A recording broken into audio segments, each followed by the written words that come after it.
Good morning, St. Louis. It is 7 a.m. on a Tuesday morning. So y'all know what time it is. It's time for the St. Louis Hustle Podcast with your boy Cortez Hustle, my girl Michelle A. And today we got another wonderful show lined up for you. We are talking supreme confidence with Nyshaun Harvey. She's co-owner of Latte Lounge out here in North County. And she's doing some amazing things with the impact that she's making on the community and the lives of young people, even though she's relatively young herself. So it's about to go down, man. I need y'all to do me a huge favor. Comment in the chat where you're from. Drop the name of your business and or your brand. Smash that share button and let's kick it this morning. Growing up in St. Louis has never been easy, and most say if you want to succeed here, that you must leave and put down roots somewhere else because of the strong crabs in a barrel mentality here. I don't know if I'm just an optimistic person, but to see people like Chuck Berry and Nelly make it in the music industry, or the Roberts brothers and Dave Stewart in business, or William Lacey Clay Jr. in politics, can we blame the city, or is it that people just aren't hungry enough? We're talking to all of the movers and shakers in this town, from entertainers to politicians, social activists and organizers, and of course, entrepreneurs. Is there a curse on this city that holds people back? Is there an unseen hand that decides who makes it and who doesn't? You're about to find out. Welcome to St. Louis Hustle.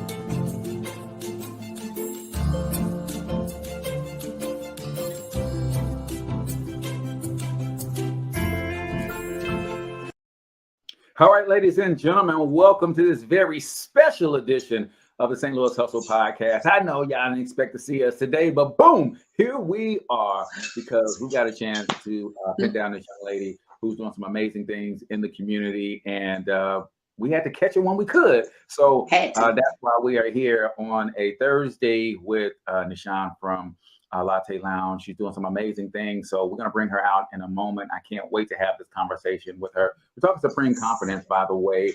Your belief in yourself is really all that matters, ladies and gentlemen. And she's going to share her thoughts on that. But in the meantime, I guess I got to tell you where we're coming from, Michelle. We are coming live and direct from the studio, that Black Biz Marketing Pro Studios right here in St. Louis, Missouri. If you are a local service-based business and you need some help optimizing your online presence, increasing your lead flow, and growing your revenue, that's what we do. Go to localbizmarketingpros.com. Check us out over there. All we want to do is see you win, no matter what. We give you the tools, resources so that you can compete as a local business with these national brands and run them out of our community, because that money is better served when it is on Main Street versus Wall Street. So localbizmarketingpros.com. Check that out. Shelley, what's going on in your world today? Whew, right. You could say, how was the weekend, sis? You had to say, what's going on in my world today? That's right. Thursday. Well, we prime time, so you're welcome. Because you know how many shows I gave up today to be here with y'all at prime time. Thursday is still the night to watch television. But you know what I said? Today's guest and interview, I was really kind of excited about it because I definitely want to check out this young lady's cafe. I'm excited for the conversation as well. But today, you know, I was on Nana duty again. And I'm just rediscovering so many things about babies, you know, because it's been 25 plus years since I had little ones in the household. And one thing I've discovered, Cortez, is that babies boo-boo way too much for me. You know, they boo-boo way too much. I don't think I can take it, you know, because they really expect you to clean that up. I'm like, listen. I do mine, you do yours. He's not on board with that. So, I don't know, but don't go to he's so cute. He getting away with it. So hung out with the G baby today, and that's pretty much where I was today. That was the day. The day. Yeah, I am in a similar situation. We all know that the flooding that we had last month really rocked some people to the core. My sister-in-law got flooded out of their place. Both her car and my niece's car totaled.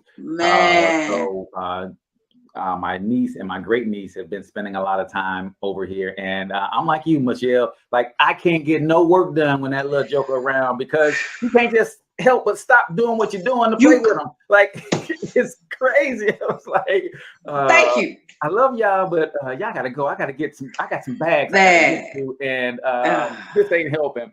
Right, but we've been having a good time enjoying her company, watching her grow up. She's about the same age as your G baby. She's 11 months this month. Yes. So she's amazing, such a joy, and got my wife wanting the dog all of a sudden. I'm like, hey, listen. You know, your niece was born same hospital, because I remember when I had a G baby, Lee was up there at the same time. Yep. So they're like a few days apart. They're a few days apart. So okay. So you guys, you know exactly. So now when I don't be having my A word of the day, you know, the baby was here on Monday, you'd be like, oh, okay, I understand.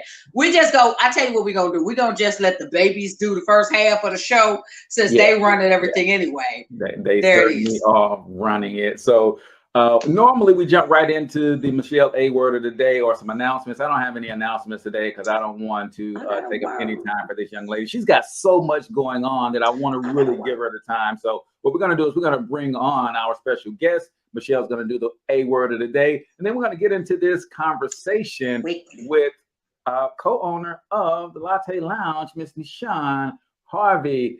Good morning, sis. How are you? Hello, I'm good. How are you guys? We are doing exceptionally well. Well, I'm going to speak for myself. I'm doing exceptionally well. I'm doing super good. I'm doing super good. Thank you, sir. All right, cool. So we're going to get into who you are and how all of the wonderful things that you got going on have come to be in your life. But Michelle does her own segment every episode called the Michelle A Word of the Day. So we wanted you to be on to hear her word of the day and get your thoughts on it as well. So Michelle, you ready? I's ready, sir. I's ready. Let's get into the Michelle A Word of the Day.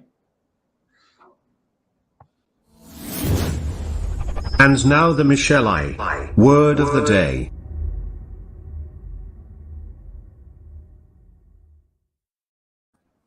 Hey, and what is up, party people? Good evening to you. Not good morning, but good evening.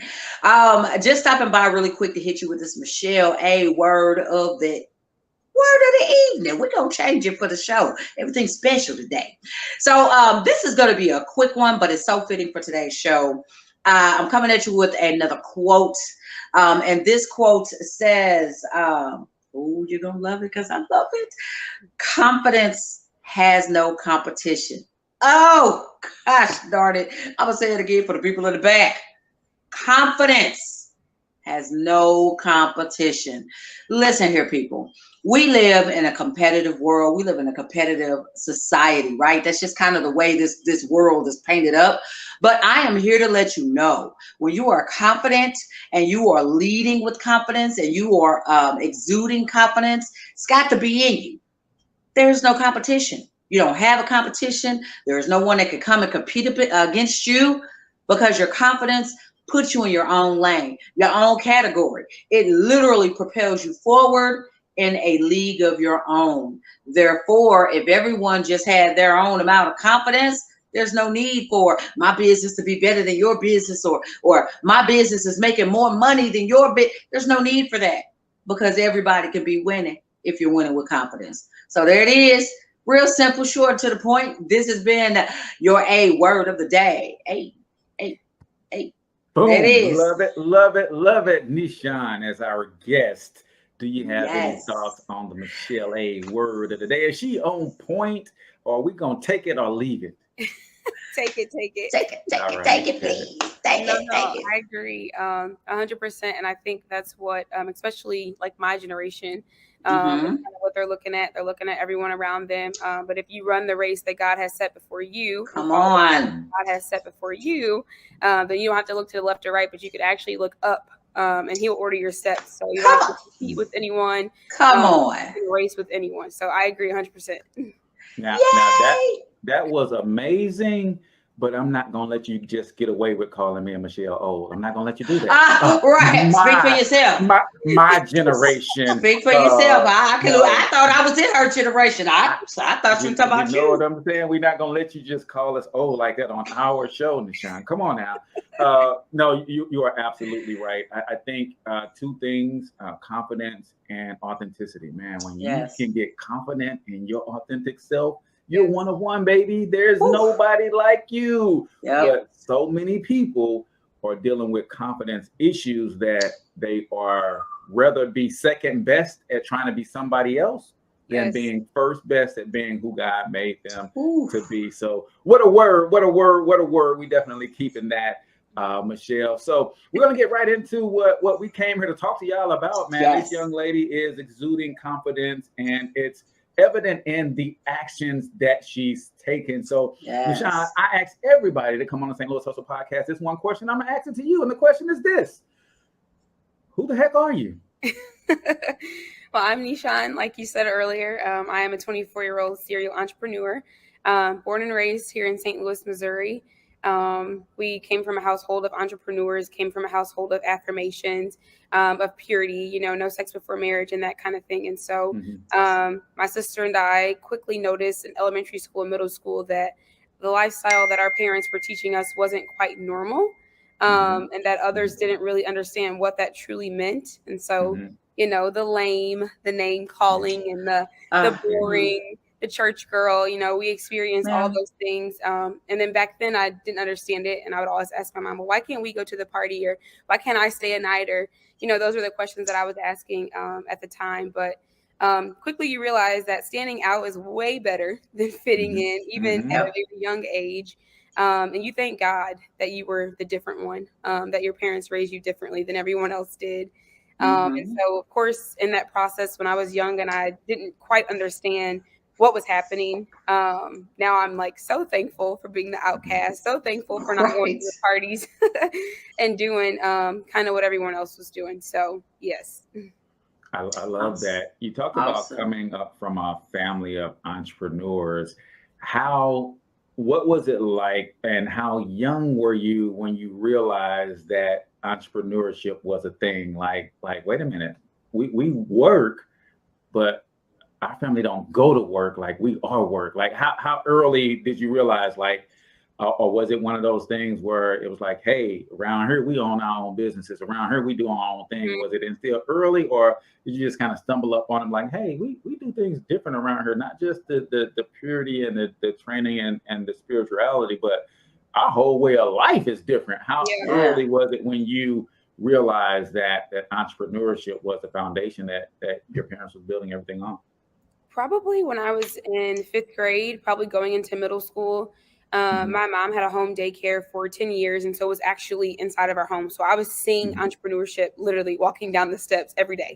So it was right there in my face. And she had a daycare from 2000 to 2010. And I didn't know that that's what I would be doing, when I turned 19 years old. But my mom at first was one of the ones that, it was to break the curse. My sister and I are going to go to college. You're going to get a degree. That was the rule. You're going to go to college. You're going to get a degree. Until my sister went to college and she realized that it wasn't the path for her. And then I went to college my freshman year and quickly realized that this is not the path for me. And then my parents had to realize, okay, we have to allow God to do whatever it is that He wants to do, because His way, not our way. So when I told them, I don't think I want to go back to college after, I finished this semester out, I want to open up a business. And so I was working underneath my parents' home healthcare company at the time. And so I was just saving my money while I was in college. And then I dropped out of college after my freshman year, opened up a home daycare, and I was 19 years old. Wow. So that's when all of this ever started. So I've had the daycare for 5 years now. But quickly realizing, like, when I was younger, like, okay, this is pretty cool. Entrepreneurship is a cool thing, but also hearing, them say, I need to go to college, I need to get a degree. So it was kind of like a battle to decide what I really wanted to do. But I tried that way, and that wasn't the path for me. Yeah. So talk us through, like, I know Michelle is chomping at the bits, but talk us through, like, 5th grade, you're entering into middle school, and you're dealing with this radically different lifestyle, because back then entrepreneurship wasn't as sexy as it is today. Everybody's got entrepreneur in their bio on IG, Yes. like, and they ain't doing the liquor business, and they ain't even doing business, right? But entrepreneurship isn't in the title, so it wasn't as sexy, and the money isn't as regular, and it's not always smooth sailing. That, like, as you went into middle school and you started to dealing with a little bit of the bullying and the name calling and all of that kind of stuff, what was it about what your parents did that allowed you guys to continue to walk in their ways, their concepts and precepts, that you didn't break left or right? You're like, okay, this is hard and we're getting laughed at about it, but we're going to trust that our parents are making the right moves and teaching us the right things. What was it about how they parented you guys to make you stay on that path? I think the biggest thing was the conversations that we had at home. It was always, reassurance. It was the church every Sunday and the youth every Wednesday night. To know that maybe in our school, we were a select few, but when I go to this community, when I go to my church community, I'm surrounded by people that are my age and that are doing exactly what I'm doing. And so my parents always, they instilled like the self-worth, they instilled the affirmations inside of us. And so I think that was probably the biggest thing for me, is to see like, okay, it's normal, in some areas, but the place that I'm at, daily, it's not quite normal. So what can I actually do to get the children around me to understand that this is actually the right thing to do? Or this is like not a bad thing to do, however, whatever that might look like to them, while also kind of still being relatable to them, so that they didn't label me as, better than or too good or things like that. So it was more so like a balance. And even at a young age, I had to figure that out very quickly, because, school kids are cruel. And we had quite a few friends. But again, you always had that group that thought otherwise about you, or thought you were too good or something like that. So it was like a quick balance of trying to be relatable in a way that I could wheel them in a certain way, while still living my life for Christ as well. Love it. That's so awesome. And so Cortez knows the look on my face when I really, really like want to jump in. I'm like, I'm trying to behave. But so I just absolutely love your story, just because, number one, I have a daughter your age. And so I'm right there with you, because they were raised in church. And so I as a parent, on my end, I was a single parent. So I watched them come in from school, and there was the bullying, and there was the mom, they said this and they think I'm lame, and, and them trying to deal with that. So first of all, just, kudos to mom and dad, and just kudos for you to be able to trust mom and dad and not rebel, because middle school is such a tough time. And that is a time where you've got all these different things pulling at you. And some kids do rebel, one of mine did, and so kudos to you for just trusting the process, trusting, your parents, trusting God. So I'm inspired. I'll say that. This is probably soon. This is probably too soon for this question in the conversation, but I got to get it out there. What would you say, or what have you said to young ladies that are in middle school? You being a 24-year-old entrepreneur, what would you say to you back then to keep you encouraged, or to a young lady that might be going through some of that same thing now? I think the biggest thing is knowing your worth. Even when it comes to friendships, when it comes to dating, all those things, knowing your worth, and not trying to, fit in with the status quo or be popular or cool, but kind of just going to school, focusing on what you need to focus on, and focusing on the end goal. Have goals, write them down early. One of my favorite scriptures is like, write it down and make it plain, just to make it simple. And since I've been a little girl, whether it was I wanted to lose weight, fit a certain size jeans, or whatever that might have looked like, I've always written down what it is that I wanted to do. And I've seen God continuously bring everything to fruition in my life that I've written down. And so having those goals, having that mindset, and also just knowing your worth, and focusing on what you need to focus on, not boys, not fitting in with the right friends, trying to be cool, being a class clown, things like that. But just focusing on the main thing. That's so awesome. From this standpoint, I love how you say, keeping your mind focused, on what you need to. And then, the self-worth, I tell my kids this all the time. Like my youngest is 24, soon to be 25, and my oldest is 27. And I tell them both, listen, we had a tough road because I feel like I grew with them through middle school, but I'm 50 and I'm just now getting to the point where I'm like, okay, I'm understanding what God says about me. Right. And to take a page out of your book, I wish in middle school I had been I wish I had knew those words to say, listen, this is what, because they were getting it on Sunday, they would get it, on Tuesday for Bible study. But I wasn't really at home doing that work to say, hey, here's what God says about you as a woman. Yeah. Here's where your worth is in him. So that's just awesome and wonderful. I wanted to hit that part because I think that is what you just said. Your foundation in Christ and being able to write the vision and make it plain, that has propelled you. It is why you can sit here in confidence at 24 years old. The booger with the sugar, running the world. I'm telling you, getting it done and getting Absolutely. it in. So talk about those high school years in this light. Coming from an entrepreneurial background, were you the kid selling candy at school? Were you braiding hair? Were you Girl Scouts? Look, I'm gonna go old school with Michelle. Were you the girl making Atta-B chains for everybody? You don't know what Atta-B chain is. That's right. I was like, that's before her time. Bless your heart. Bless her heart. She don't know what Atta-B doing. I know what they are. So my grandmama had them. So were you that kid, or was it strictly focused because your parents said college is the play? So was it, let me make sure I get the grades, I get scholarships or whatever? But did you have any entrepreneurial endeavors in school? I did. My sister and I started our very first business together shortly after my father had passed, and we named it Daddy's Girls Boutique, and it was an online boutique. And so we'd go to school and share the word. People would purchase stuff. We'd take it to school in a little zebra bag. I mean, literally.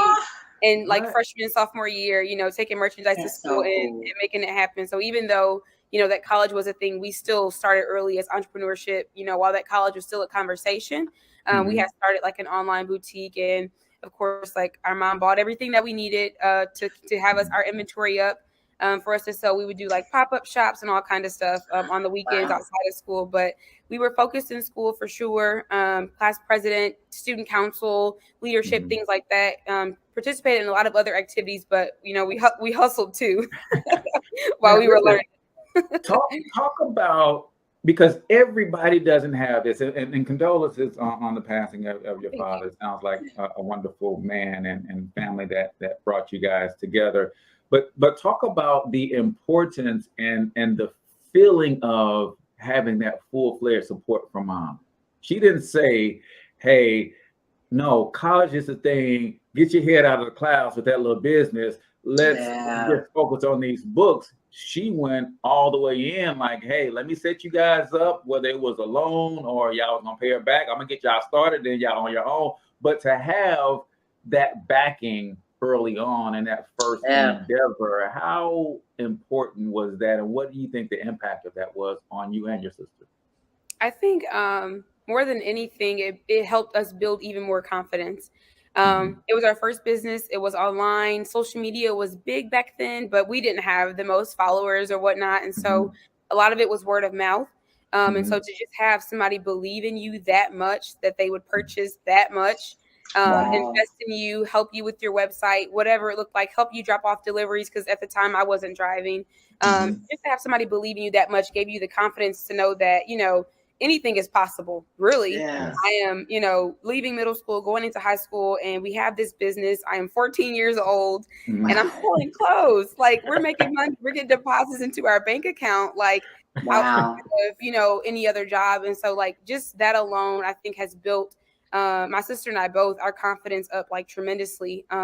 Because it starts at home. It always starts at home. And so have mom and dad telling me I can do anything, that I'm beautiful, that I'm a world changer at such a young age. Those are things that have stuck with me today, which is why I went into childcare, which is why I wrote, those 2 books to instill affirmations into other children, because it wasn't the normal thing in other people's household, but it was the normal thing for me. And so I think my biggest thing was just to kind of try and just spread a little light wherever I went, as many people as I could, and kind of catch the next generation before they came up and got to middle school and high school like I was, where it was foreign to those around me. But when they're 2 and 3 years old, if I can instill it into them now, then why not? Yeah, absolutely. Yeah. And mom didn't just say you can take over the world. She put her money up, right? Like in my Dame Dash voice, bosses put up their own money, right? Your mom said you can change the world, and I'm going to show you how much I believe that you can change the world. Yeah. I'm going to back you financially and not just with words of encouragement. So, man, amazing. Super, super. You want to jump in, Michelle? I want to get a better understanding of these books that you got out. Yeah, you know what? Definitely. Oh man. So I always relate everything personally. I'm one of them. I'm probably acting like a nana for real, but I'm a new grandmother, and so I was just thinking, just in relation to your story, you were talking about the daycare, which I hope is located in North County because my grandson needs a daycare, but that's a whole nother thing. And but I was just thinking to myself, you know, I've got him for a little bit until I start working again. And I was just saying to myself how important it is. He's about to turn 1 and he's already mimicking. He's a sponge. You know, these new millennial kids, they come in here a whole new different kind of way. Who child? Because he won and he ain't walking, but that joker showed up trying to talk. And so, but I pray over him, and you know, I speak those words over him. And how special is that you are giving of yourself to, you know, just in your business is kids, you know, right now, at least one of your businesses is kids, to take and shape, because you don't know. And I say it, you don't know what they're getting at home or what they're not getting at home. And you know what I'm saying, what the Bible says, one plants and another one waters, you know, but God gives the increase. That planting and that watering that you're doing, that fruit that you are, you know what I'm saying, that's going to bear fruit one day, you know, and somebody might not, a parent might drop their child off and be like, oh, okay, whatever. But man, that is a richness. That's a richness that you are investing in that child. Thank you. Yeah. So anyway, I please, when we get to the end, I know we'll get all your business stuff, but I just get so caught up in that because it's so needed with our babies, you know. And again, I missed it. I was a young mom myself. You know, I missed it, you know, but now, you know, when I hear somebody as young as yourself, you're like, oh no, I got to pop the top on this thing and pour into these kids. It's just simply amazing. It's amazing. So I know Cortez wants to jump into the books. I want to jump into the books too. Girl, let's talk about the books. let's talk about the books. Let's talk about the books and what made you go that route, and was it a difficult process for you? And is writing always been your thing, or was it just something that you saw a need and you're like, hey, I'm gonna fill it. Why not? If nobody else is gonna step into this void, then here I go. I was not a writer. And the book is simply affirmations. So I am bold, I am brave, I am intelligent. You know, it's 6 pages and it's about 6 affirmations on each page. And those 2 words, I am, were very, very important in our household. We had stuff on the wall, stuff on the mirror, wherever we went, you know, in the house, those were set before us. And just the power of I am in general.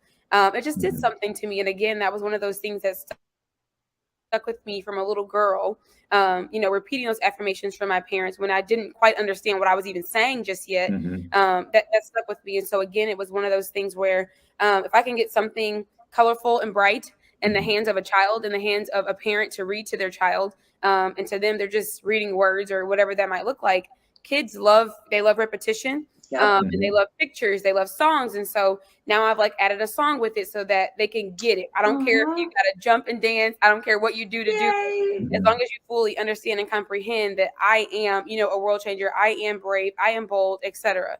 And so I think that was the importance of the book. I started the first one, I believe, maybe 2017, and then maybe a couple months later, I released the second one. So once for girls and then once for boys. Love it. That's amazing. I heard Lisa Nichols talk about one time when she was battling depression, and that was what saved her. She went to the doctor. The doctor said, hey, we're going to put you on this Prozac or this Xanax or whatever they give for depression.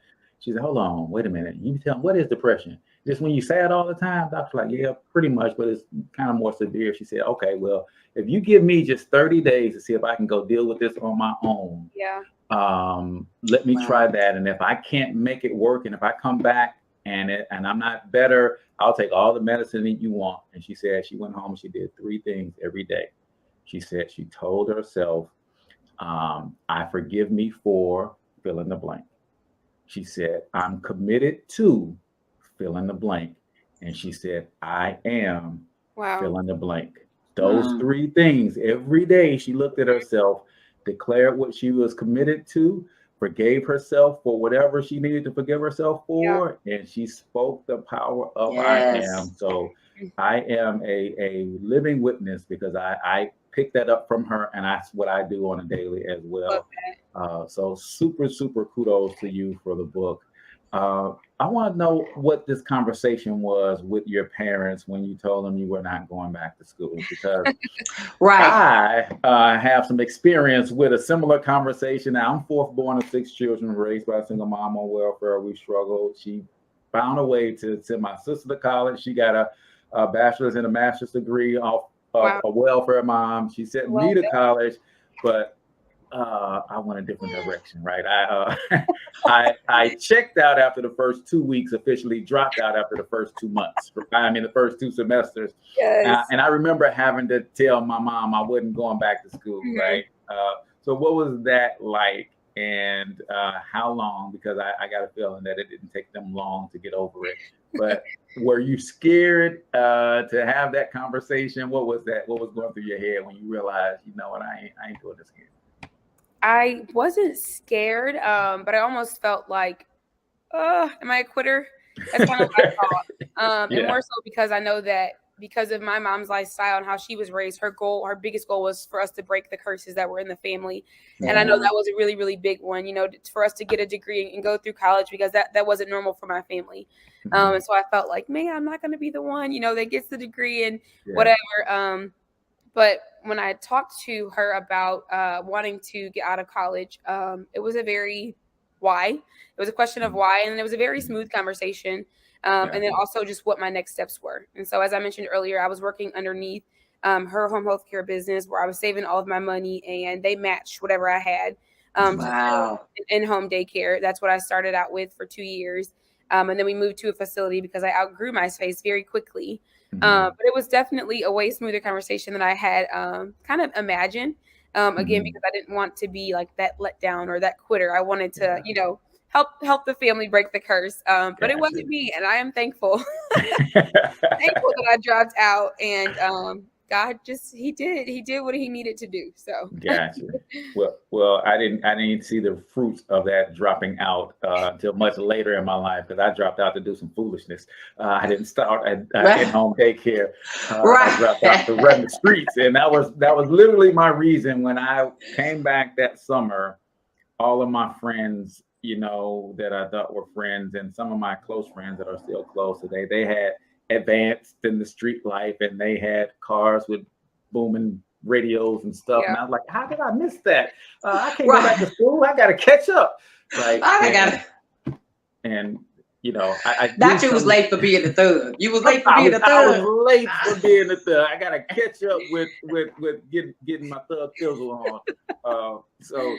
But the daycare, obviously exciting. It went well. You outgrew the home and had to go and get you a facility. Now, good, you have parents that had been in this space and understand business contracts and all of that kind of stuff. Talk us through some of these. These aren't moves that the average. So you started at 19. That means at 21 you're signing a lease for a building to go into. Like, talk us through the business side of making that transition work. It was definitely a lot. But like credit, that was a big conversation. When we turned 16, our mom automatically put us on her credit cards to help build our credit at a young age. She would make us sit at the table at 11 years old and write out checks to pay the bills, just to show us how a check was written out. And so a lot of the things that school doesn't teach us. You know, they teach us algebra equations that we're never going to use again. But they don't teach us life skills. And so that was one thing that my mom made sure of. You know, when we got home, we had conversations about day-to-day life. And again, the entrepreneurship was happening literally in our home growing up. And so we saw her, you know, submit the hours for the children and, you know, do her payroll for her staff. We were sitting there and watching and soaking all of that in, and even assisting, you know, if she allowed us to do so. And so signing a commercial lease was like, whoa, like I'm still living at home. Right. I was gonna say you should be signing the lease for an apartment, but you sounded like I'm way past that. Yeah. I'm on to bigger things. That's awesome. Definitely like, whoa. And so it was definitely a learning process because, again, even with the state, the rules are different in a home daycare versus a facility. So I learned quite a bit. My mom never had a physical facility. She always did it in home daycare. So she was right there with me. You know, all that she knew from 14 years ago, she was kind of walking me through as much as she knew that, you know, was still the same. But it was definitely different. But we made it. I love that, man. And I love the reason we do the St. Louis Hustle podcast, is because I want entrepreneurship to be as commonplace a conversation as going to college. If I told people I was going to college to study underwater basket weaving, they'd be, yay, good for you. Right. I can't make no money weaving no basket. Not everybody.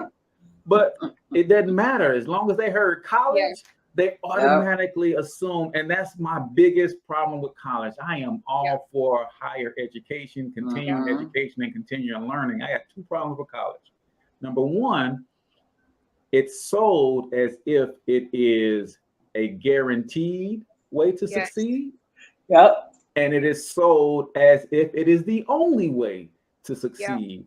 So we bring the St. Louis Hustle podcast to the table because I want to have conversations with people like you to say, hey, you know what? At 19 years old, I was getting it. At 21, I signed a commercial lease before I even signed a lease for my own place because that's where my mindset was. So kudos to you, right? Absolutely. Now, go ahead, Michelle. You said it was two reasons why you do the show. That was the first reason. I was just gonna say my reasons for doing the show, ma'am, was because I need an outlet. Okay, it's a lot going on in this brain, and that I could explode and confetti could pop out everywhere. So I just show up and be like, "Do I get to talk today?" Now, you know what? Low key, me and Cortez, we actually used to work a corporate job together, and I came on board to the St. Louis Hustle podcast because I agreed with his vision for business and entrepreneurship. And then he allows me to be able to sprinkle in Jesus where I can. He allows me to sprinkle in a joke or two when they land. He allows me to sprinkle in a joke or two when I can. But the entrepreneur part of this and the spiritual component, for me, you can't miss. And you have them both. And for me, that is what most made me excited about you as a guest. You got both. Like you literally are set up to win. Like you got the playbook. There's no, if you lose this race, you tripping. There's no way you can lose. Right. You have the best playbook and the best coach. So, you know, these are the reasons that make me grateful for having this job. I love what I do because people like you. Thank you. That's it. So when it comes to the transition, like some people would have said, hey, I got a daycare and a whole facility. That's enough. But not you. You said, wait a minute. I want more. That's just scratching the tip of the iceberg. Right. I want to do something else. And on top of that, this goes back to Michelle's word of the day, and confidence and authenticity and running and your own race in your own lane. You opened up a coffee shop as if the world's biggest and most popular coffee shop isn't on every corner in our community. You like, man, move over. Right. So talk us through that decision and then the journey to grand opening to open up the Latte Lounge. Yeah. So like I mentioned earlier, I did lose my dad when I was 14 years old. And so that 2 years, and I don't want to make it like, my life was just great. Everything was not just great. When I lost my father at 14, those next 2 years, I wanted to kill myself. I wanted to fall off the face of the earth. I didn't want to I missed so much school. I mean, it was not an easy thing for me at all. And my poor mom, the whole time was just right there by my side. And so grief counseling, whatever I needed to do is what I did over those 2 years. But one of the things that I suffered from was depression, which led to me having very bad migraines. And so the only thing that would help my migraine subside was caffeine. So I'm at the most popular place we're not going to mention. That's right. Every Kill day. it for them. Kill it for them. 2 times a day, right? Yeah. 2 times a day, caramel macchiatos, extra shots. I mean, $60 literally like every 3 days at this place, giving them all my money because all I wanted was my migraines to go away. I'll do whatever it took. I couldn't see sunlight. I couldn't listen to music. I couldn't go out anywhere because it would trigger a migraine or make a migraine worse. I couldn't drive right in a car. I mean, literally any little thing. And so that's what made it subside. And so after God had brought me out of that season of depression and brought me out of that grief, my first thought was, what can I do to help another young teenager who lost a parent kind of get through what I just went through? And hopefully much quicker than it just took me to get through this. I knew God, but I was questioning God. I'm 14 years old. And the worst thing that I, could ever happen to me just happened to me in my mind. So I'm trying to figure out kind of where do I go from here? And so when I came out of that depression at 16 years old, I wrote down in my journal, I want to open up a Christian coffee shop. And that might have been in 2017, 2018. That's what I wrote down. I didn't know how. I didn't know when. I knew that I had the daycare, and I knew that was more than enough, taking up more than enough of my time. That was like my baby. And there was a spot 2 doors down from the daycare because we're in a plaza that came available. And so my mom thought, you want to open up a cafe, and, it's your first time trying this. This is a small, little, quaint place. It might be perfect. Had a really great relationship with the owners of the plaza. And so I asked them, what a lease would look like. And so I signed my lease right before COVID hit. So all of my money that I have from daycare, I'm pushing to the side what I can to hopefully get this build out done and to start up a new business here. No idea what I'm doing. Literally, I've never done coffee before. I just know that I love it. That's all I know. Right.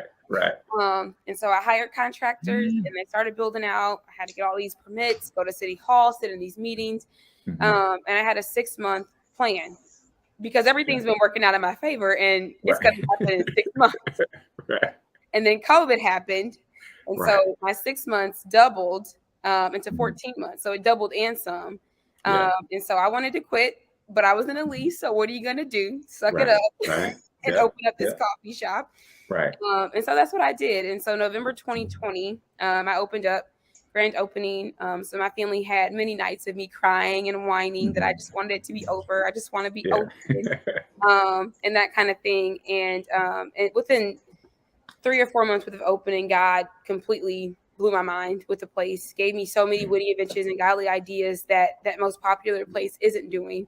And I know that it's only him and the help of my family that have helped me get to this point. And so I'm forever blessed. It's almost 2 years for the Florissant location. And then my stepfather and I partner on this location downtown, which is where I am right now. And this one is open for a year and a couple months as well. Nice. Listen, I don't want people to miss the lesson, right? Because I think the biggest lesson that comes out of this is the way your mind works. Immediately after being healed and coming through a situation, your first thought is, how do I help somebody else get through it and hopefully get through it a lot faster than what I went through? And Michelle talked about the spiritual and the entrepreneurship connection. And a lot of people don't know that the Bible is really a book about business. If you really look at it, right? There's a lot of business in the Bible, and it's all comes down to serving other people, right? God created 3 things when he created creation, right? He created creation, he created creatures, and then he created creators, which is us. And you are using your ability to create and you're allowing yourself to be used to create spaces and opportunities to serve everybody. And Michelle know my favorite saying is you can make $1 and make a difference at the same time. Yeah. And you're doing it. You're doing it like absolutely. Like, that's absolutely. That's hot. It is. Cortez, you know my favorite saying, I like caffeine. So I was like, she likes caffeine too. I like caffeine. That girl, so what else you get me? Yes. Caffeine and Jesus, you get me. Yes. I need the address. I said, now I'm old. All that caramel macchiato stuff, that tear my tummy up. I'll be in the bathroom about 4 weeks, but I can get with you. I would love to go support and just sit and people watch. Yeah. I love it though. I'm super excited. So is it too soon to find out?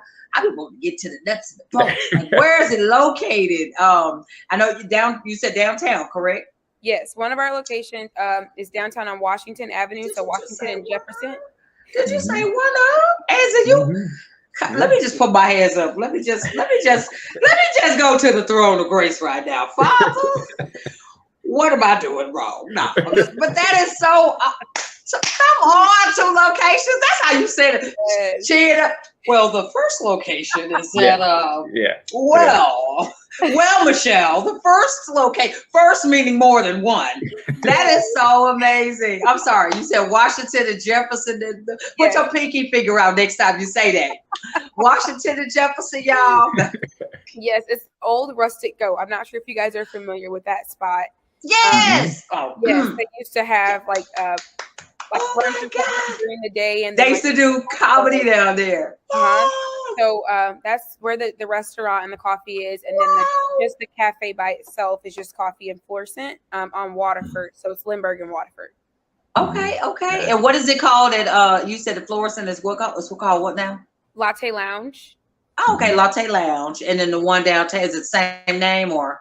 It's Latte Lounge HG Eatery, and so that's the brunch aspect, the HG Eatery, and then which is our family's initials, and then the Latte Lounge is the coffee. Gotcha, man. So I'm around the corner from the North County location. Yes. So I'm gonna be up in that joint because I don't often frequent the other most popular place, but I'm the cheap QT coffee guy. But I will go and get me some Latte Lounge coffee now that I am familiar. So what was that process like when you decided, okay, 2 years, we survived COVID. I guess the next best thing is to open another location, right? Why not? Why not? We winning. Why not? After that, the first year of the Florissant location, as I mentioned earlier, a couple months in, God just really started to just put the name of the business in mouths of people all over. Social media, like the engagement is absolutely insane. And so I was just like, it's just a flight board. It's just a latte flight. That's in my mind. It's just like a, an alcohol flight. It's just lattes, different lattes on a flight board. But people went crazy. They went absolutely crazy over it. And as well as a split cup, which is a cup with 2 different sides where you can drink out of one cup with 2 different lattes in it. And they went insane over these things that I'm thinking, this is just cute. It went crazy. And so the little quaint coffee shop in Florissant was just not enough space. And then my parents actually have an event space downtown, which is right across the hall from the restaurant. And so this space was available, and my stepdad always wanted to open up a restaurant. And so it was just the perfect thing with Latte Lounge kind of already making a name for itself, to kind of combine the two together, because coffee by itself would not have survived this huge space. But we implemented that food part, and together I can't put into words what God has done, and it hasn't even been a year yet. I can't even put it into words. I can't. It's been crazy. Another lesson. Don't miss this. Message. She was in Florissant with the daycare. Yep. Space came available a couple days down, because I'm in tune with my star player, my head coach. I'm in tune. Come on. Here's a space. You wanted to do this. Now I heard you. I didn't give it to you when you said it, but I heard you. and now here this space is. It's yours. Go get it. It's time. Yeah. Now we downtown. Event space. Parents doing their thing. Space comes available. Yep. I'm in tune with the head coach. Yep. Hey, is it time for this expansion? You give me all these great ideas. Yeah, why don't we That's so here awesome. in the eatery? Stepdad ready to do his thing, and you got a name, so he's not coming in naked. Like it's like people miss opportunities all the time. And one of my other favorite quotes is, people tend to miss their blessings because they often show up in overalls and look like work. Doesn't seem like you're afraid of the work. Yeah. Right? Talk about going into that second location and partnering with stepdad, and what was that like in those early conversations? Like, was there any bumping heads? Hey, we got to bring Latte Lounge. It's got to stay its essence. No, I want to bring this new stuff in and I want to do this. Like, what was that process like? It was definitely an adjustment. I'm very, very, very independent. And I have a mindset for the way that I like things. I feel like I'm very in tune with like social media and what the world wants. And so I'm in the middle.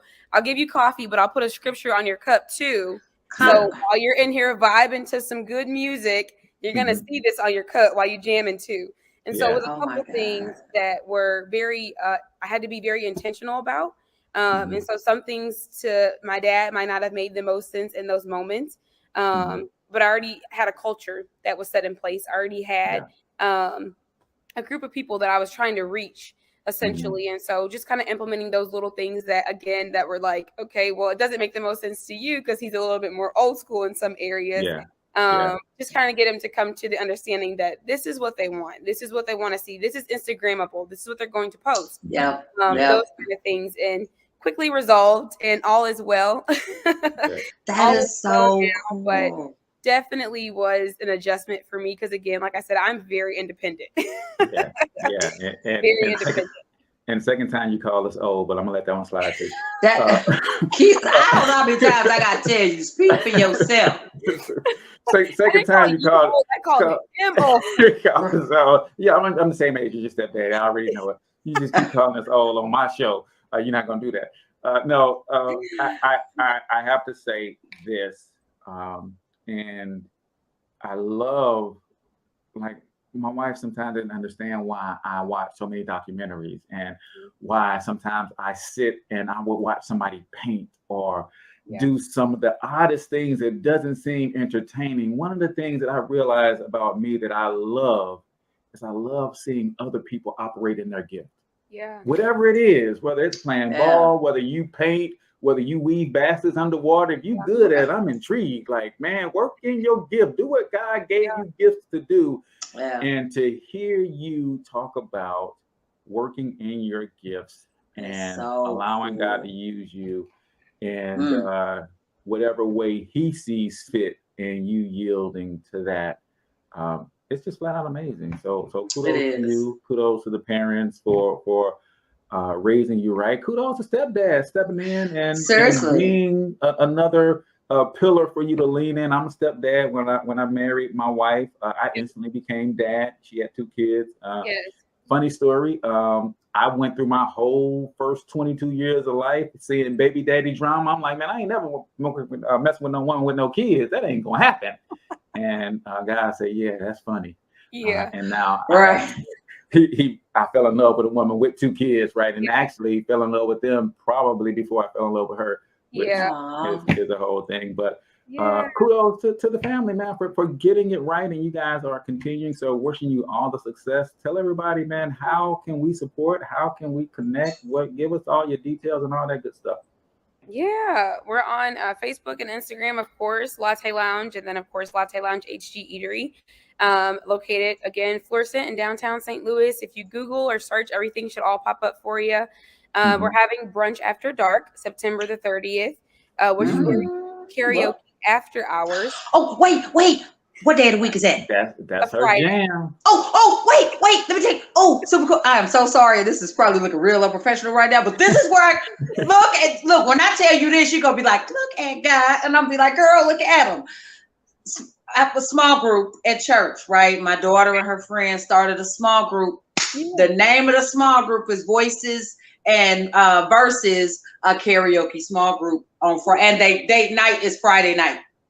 May we bring our small group down there and get our karaoke on with you, ma'am? Yes. Yes. Oh my God. It's 6:30 to, I believe, 9 o'clock. The flyer is on our Facebook and Instagram, and you can buy tickets on Eventbrite. I believe it's a $15 entry fee, and then of course there's food that you can purchase here as well. It's such an amazing time. You can do karaoke, literally any song of your choice, and it's just funny to see everyone up there operate in or out of their gift. There you go. There you go. Have a good time. Just have a good time. So I might not be operating in my gift on karaoke, but I'm operating in his courage because he didn't give me a spirit of fear. He gave me a spirit of power and a sound mind. So I can get on that stage and run y'all out of there like a bag of cats. That's why they're like, you should do it. I'm like, this is not my, I know what's for me, and that's not my ministry. That's not my ministry. That's not it. But no, that's happening September 30th, and like I said, that's awesome. Super great time.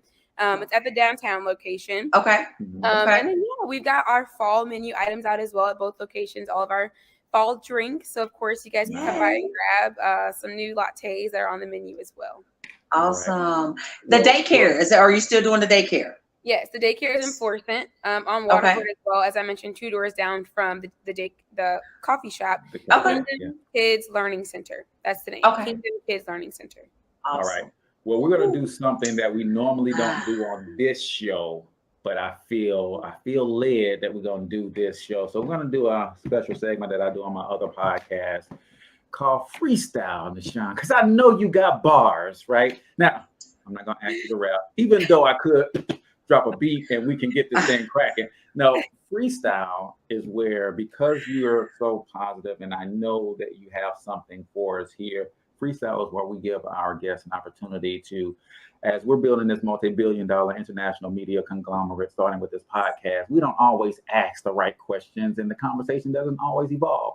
So freestyle is where we give you the opportunity to either reiterate something that has been said, or if we didn't touch on something that you feel led to speak about, you can do that. So we're going to give you a couple minutes to speak from your heart and tell everybody what it is that you want them to know. So this is the special St. Louis Hustle podcast version of freestyle. Hit them with your best bars, sis.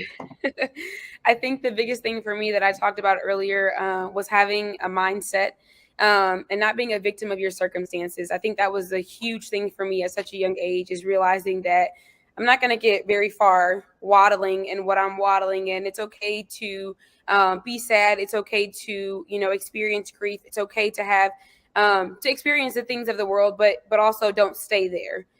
There's a God that's bigger than anything that you're facing right now. And so tune into him, look up, don't look to the left or right. Like Miss Michelle said earlier, we're not in competition with anyone. And writing it down and making it plain. I mentioned that earlier as well. Since I was a little girl, that's just been a really big thing for me, is writing it down and making it plain. So have goals, write them down. And like we said earlier, even though I wrote it down in 2017, 2018, and God didn't see fit for it to happen for me at that time, he knew my heart. And he knew the desires of my heart. And so even years and years later, he brought what I had written down to pass. And so I think those are the biggest things I have for my freestyle. Drop the mic. Drop bars, it. People. That's bars, St. Louis style right here. Born and raised, bars up in here. You make yourself look old. Look old. Overuse of the word bars. It's overuse of the word bars. 14 times. So I guess it's true. So that's going to do it for us here on the St. Louis podcast. Nyshaun, thank you so much for giving. Thank you. Of your wisdom, your young wisdom at 4 years old, and being so open and honest and sharing with us. I think our viewers and listeners are going to get a tremendous amount of value from this and a lot of takeaways. So, Michelle, any last words? You have blessed us, but me personally, with your presence. There are some key things you just spoke on that I know God just used you in the moment, and I love when God does it, but he used you in the moment. So just God bless you, and I would just I'm an intercessor, so I'm a person that will keep you lifted just because you are a light, sis. You are a light, so keep shining. Thank you so much. Awesome. So that's it for us. Until we talk to you next time, I want you to get your money up because you absolutely can do it. But more importantly, you deserve to do it, each and every single one of you. Now hustle up.